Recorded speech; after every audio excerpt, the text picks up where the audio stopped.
So all of this is part of your RV park, or was? Yes. At some point. I've had several RVs parked A here. heartbroken Lorena Guillen walks us through what is left of her decimated 6-acre RV park located on the Guadalupe River. The park has been ravaged. Her well-known restaurant, Howdy's, is shut down. And right now, she doesn't know how she or her employees will survive all this destruction. And this is one thing I want people to understand.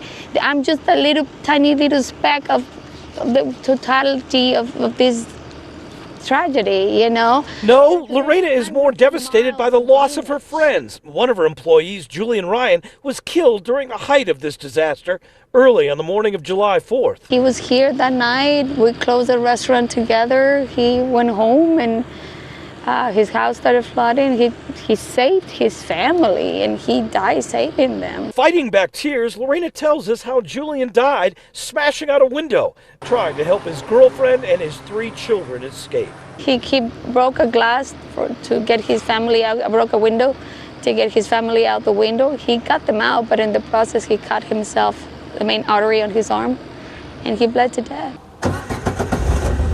Tim Miller with Texas EquiSearch has brought 30-plus members of his team here to help with search and rescue efforts and calls this level of destruction and the loss of life unbelievable.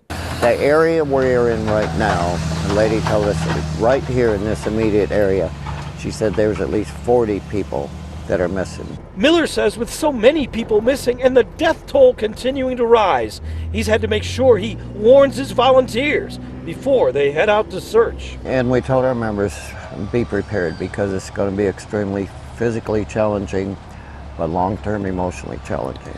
You found bodies. Your team has found bodies, Yes, correct? yes. Of course, along with the devastating job of search and rescue, trying to find the victims and recover bodies, another example of the unbelievable work that's being done here.